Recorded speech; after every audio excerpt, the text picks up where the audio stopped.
and it's 16 more shrines and another divine beast, and it is so fucking boring.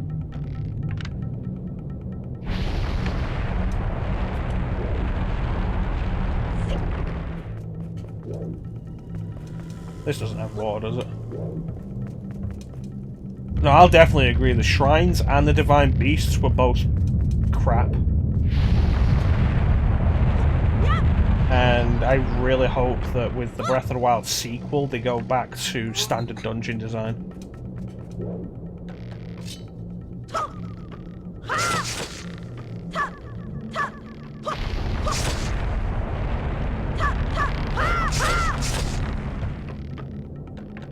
Yeah, can I do this from here?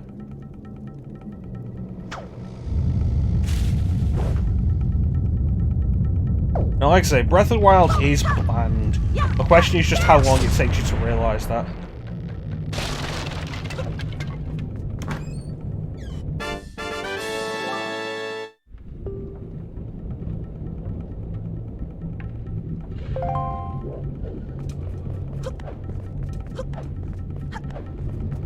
I think more than anything, it's kind of just a tech demo.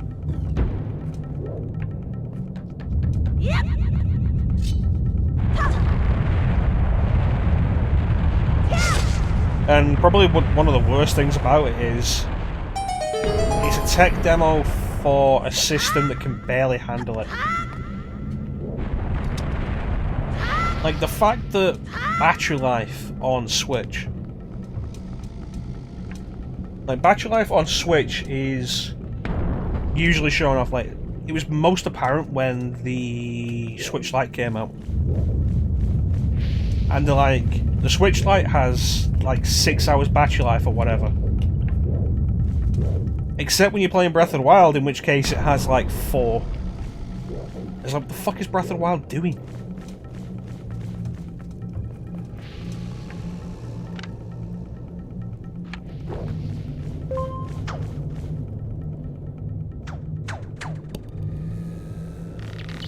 And the game still doesn't run at a stable frame rate in certain areas.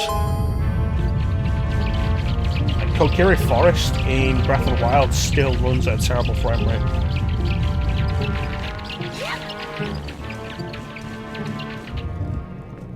It's better than at launch, where a lot of areas ran at a bad frame rate. That's the kind of launch it shouldn't have had. Breath of the Wild is cool for as long as you can stomach it. And I think its legacy is to be a game like Skyrim, of you'll stick it on and play it for a few hours while listening to a podcast, and that's kind of it.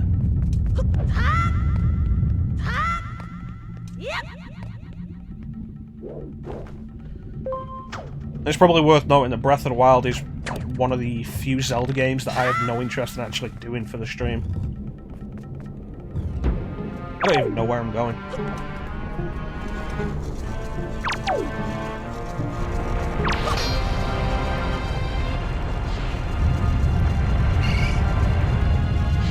Yeah, Wind Waker introduces some cool new items.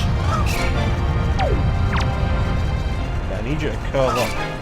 There we go, thank you.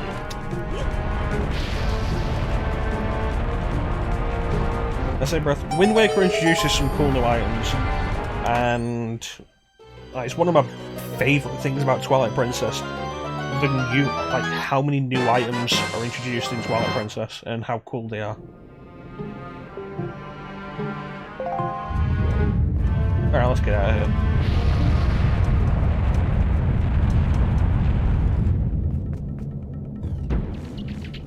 That's interesting, I don't think I've ever noticed that. I'll do that, Star.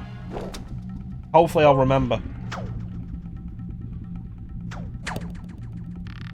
You know what, I've still not finished Skyward Sword. I did like the first 2 dungeons and then never did any more of it. Not because I didn't like it, but because I couldn't be bothered dealing with the motion controls.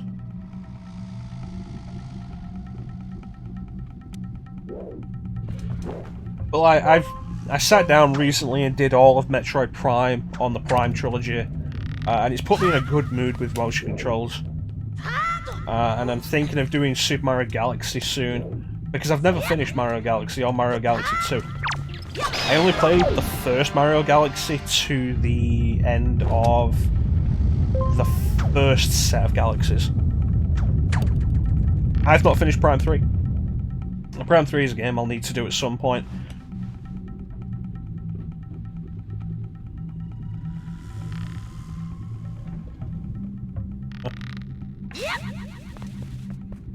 Well, I do want to do Mario Galaxy. Do it all the way through.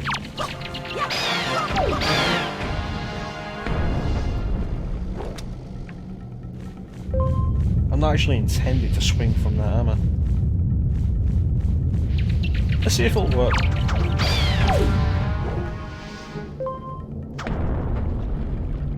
But yeah, doing Prime on the Prime trilogy has put me in a good mood with motion controls.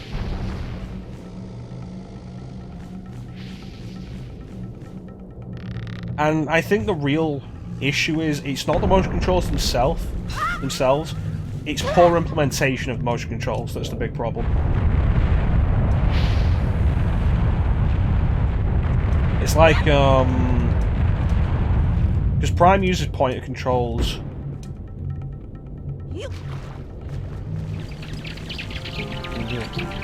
And stuff like House of the Dead uses the pointer controls.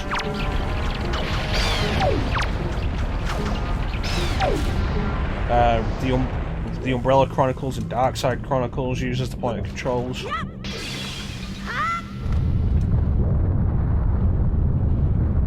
Call of Duty on Wii is actually not that bad if you want to sit down with that. I've been going through Prime 2 kind of on and off because I just had that, like, I had such a good time with Prime 1. I finished it, I was like, you know what, let's do more Prime. And then I started Prime 2. I've been kind of doing it on and off. I think the biggest problem with playing Prime 2 over Prime 1 is Prime 2 is a weaker game. But it is still really good.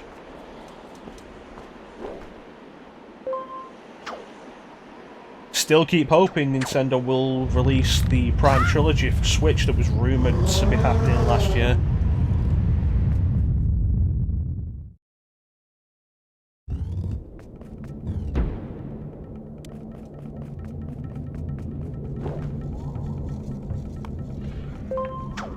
There we go.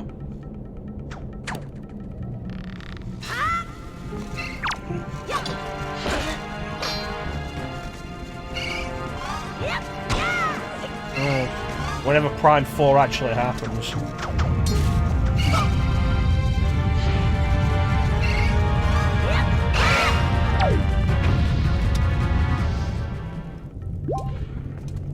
I think the worst thing with Prime 4 is that they announced it so early. And it's the same thing with Shin Megami Tensei 5 and Metroid Bayonetta 3. They announced them so early, and they really shouldn't have.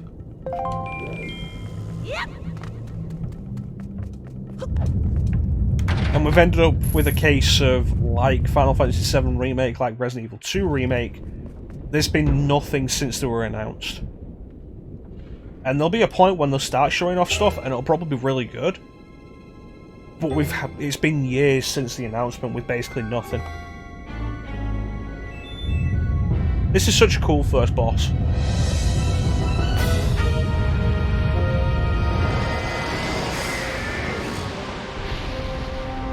This game doesn't do the boss subtitles, does it? You know what, I'm glad they brought that back in Twilight Princess.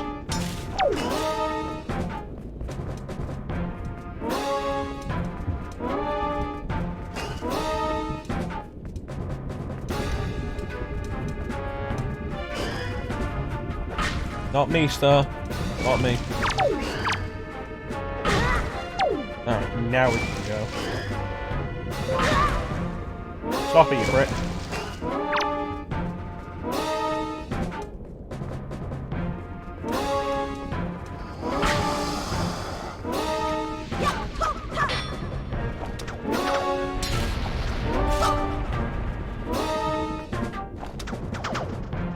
Come on. That was rude.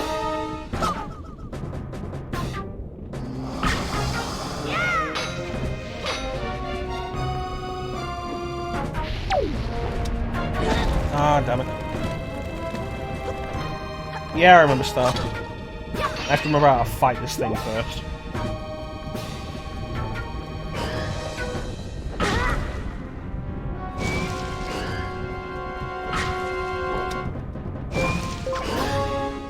There we go, we got it. So I know grab the tail, the problem I was having was like getting into a position where I have enough time to grab the tail. My recommendation, Star, is actually to get the Wii U version.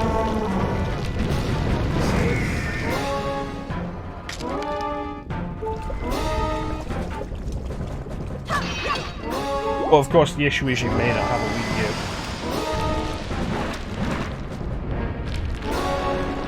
On the loose, stick your tail down. Yeah, no Wii U. Yeah, the city in the sky, the dragon boss, was really cool, especially with the concept of dual claw shots.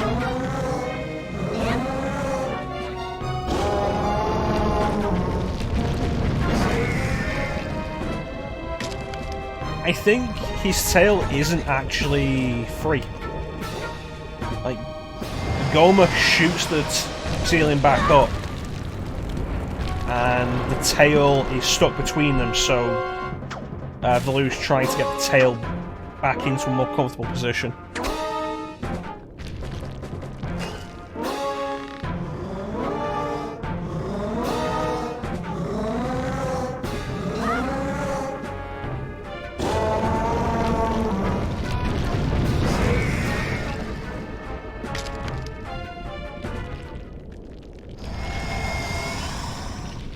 There we go, now we get the proper fight.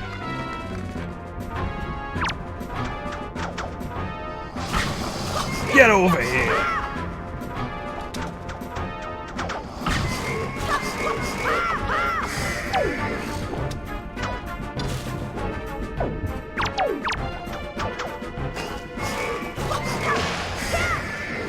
Ba da ding.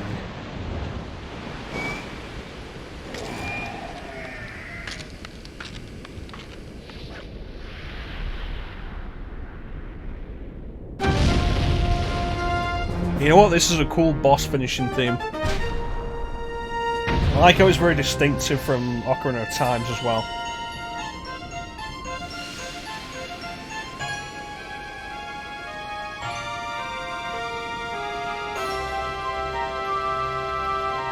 Fatality.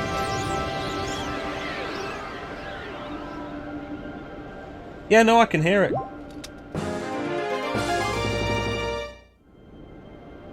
I can definitely hear what you're talking about, Star.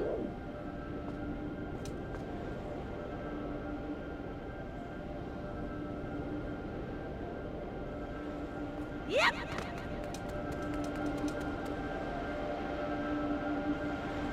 That's pretty cool. I've never really paid attention to that before.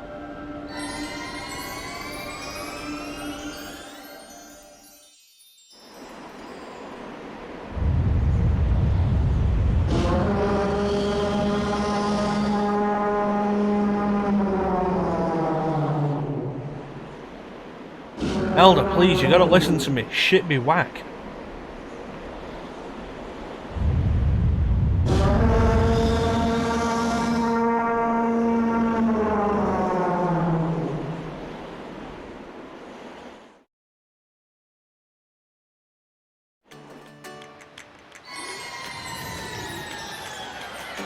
God damn it, wins. Now I have to climb back up.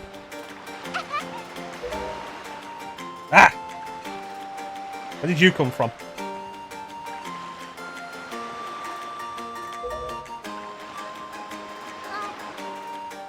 Dragon Roost is a good track. Like, Wind Waker just has a fantastic soundtrack.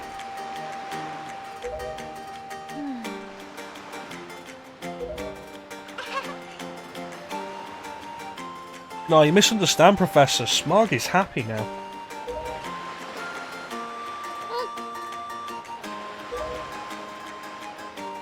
That's good, because I was going to stab you if you didn't give it to me.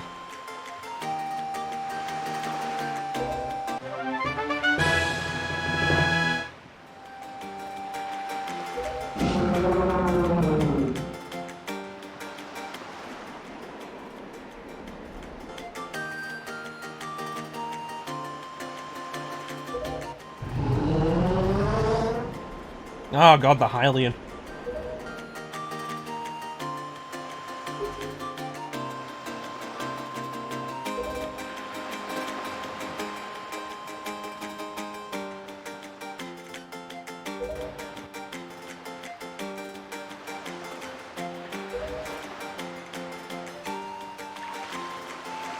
You killed one monster and now I'm a hero.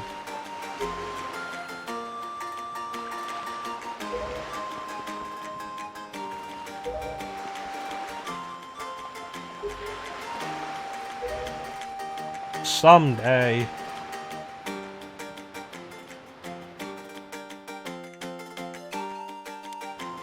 Alright, let's go check out the Wind Shrine. I'm gonna blow the place up. 2 rupees. Ah.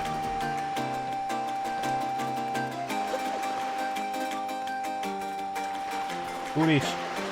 Goodies.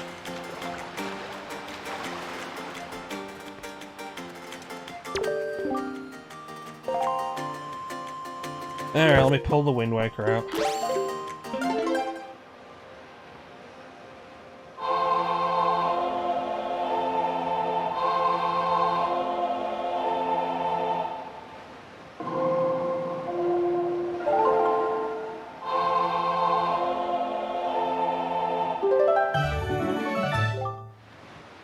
Did you pull your Wind Waker out at your friend's house, Star?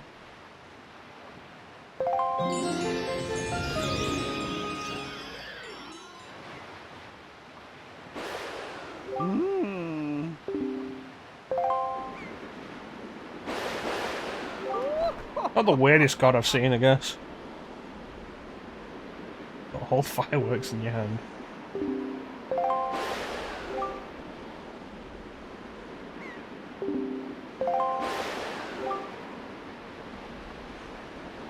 That gives you control over the direction the wind blows. You're going to play it about 50,000 times. Oh god, the guy's brother. Like, even after you get the bow to deal with him, it's just really irritating.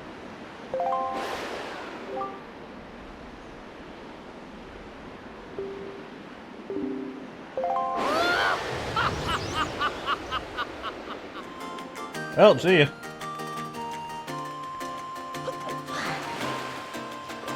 Less than 50,000. That's definitely one thing that Wind Waker HD improves on. Dude, wait till I get in the boat to talk to you.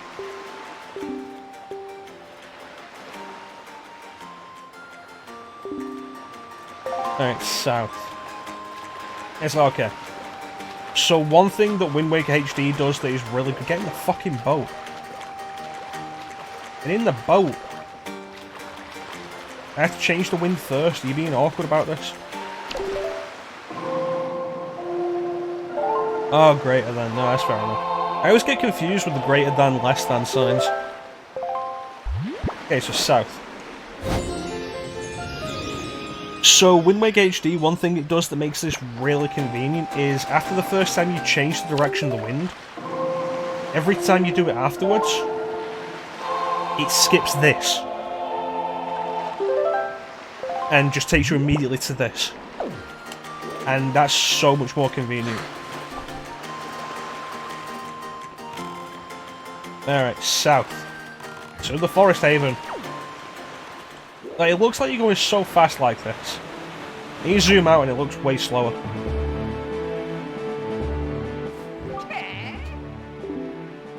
I get the logic behind figuring it out, see. The problem is I get confused over which it actually is.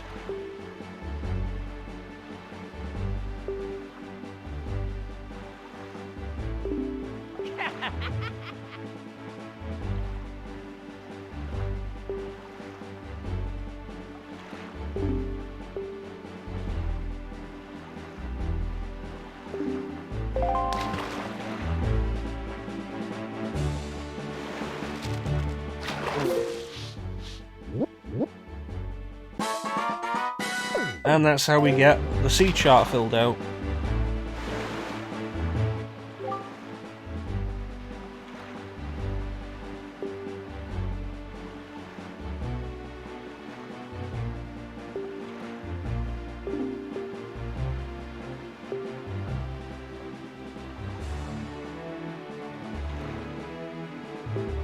Meh.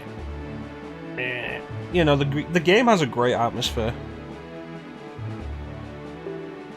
Enjoy Jeopardy, Clem.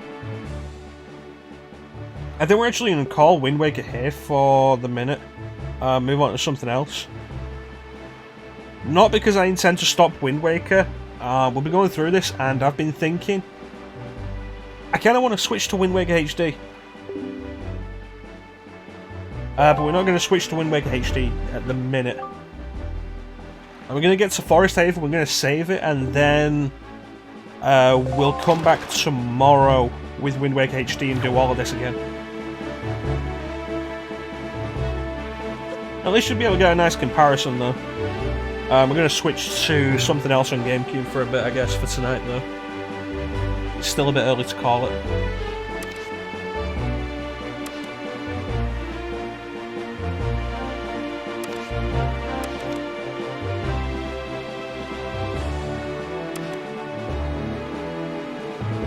No, we already did Twin Snakes late last year.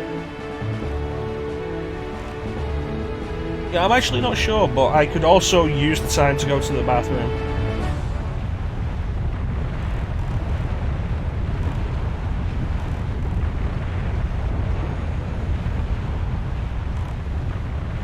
Well, I was thinking about it then, my intention was for the channel, when we get to the Let's Play, to do Wind Waker HD.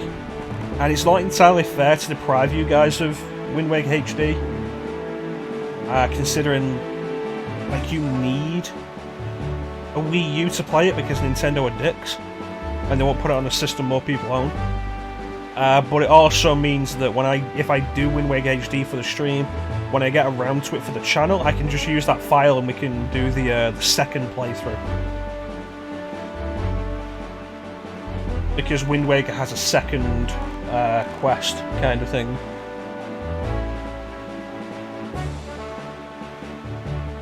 So that'll be nice. It works in both ways. And then we can also have it in widescreen.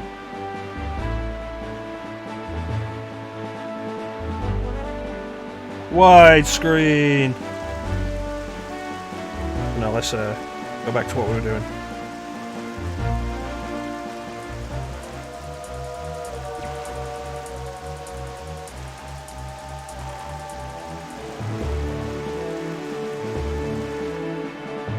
Everybody has a Wii U. Like, the Wii U is one of Nintendo's worst selling systems. And I think it's bullshit. How far are we going? We're still going.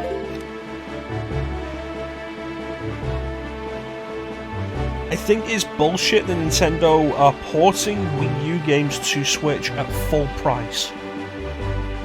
Like, New Super Mario Bros. New Super Mario Bros. U Deluxe is a full price game. But New Super Mario Bros. U was a launch game. Nintendo put it out a couple of years later as a Nintendo Selects, which meant it was a budget price. And there was a similar thing with Donkey Kong Country Tropical Freeze. Nintendo was selling it on the eShop for $20 because it was a Nintendo Selects.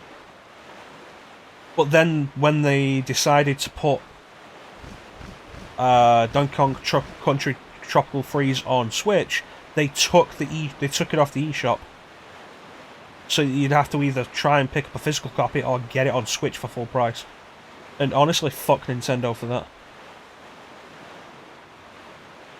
Oh no, I've talked to you about this before, Teak, and it's an understandable complaint. It's bullshit.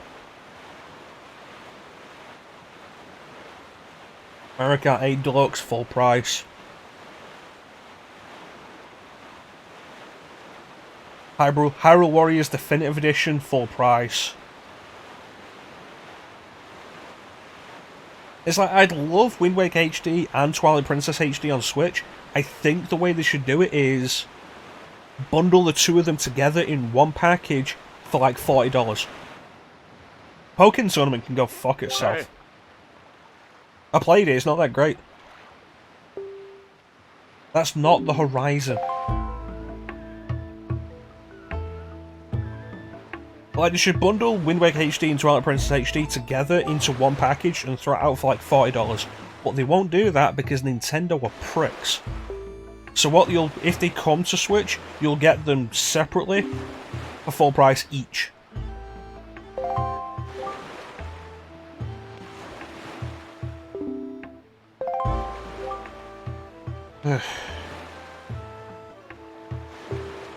Alright, so we're going to call it here for Wind Waker. We'll be back tomorrow with Wind Waker HD and we'll just do all of this again to catch up.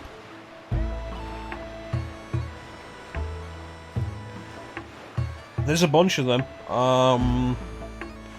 Bayonetta 2 on Switch. The Wonderful 101 is coming to Switch as a remaster, but since Nintendo's not the one handling that, I expect that to be at a reasonable price point. The weirdest thing to me is, like, Super Mario Maker 2 is basically an enhanced port of Super Mario Maker. And the game was made for the tablet. It was made for the off-TV thing. And as a result, building levels on Super Mario Maker 2 is way less convenient than it was in the first game. But we're going to call it here with Wind Waker, and we'll be back in a few minutes with another game. I'll be right back, and I'll see you guys in a few minutes.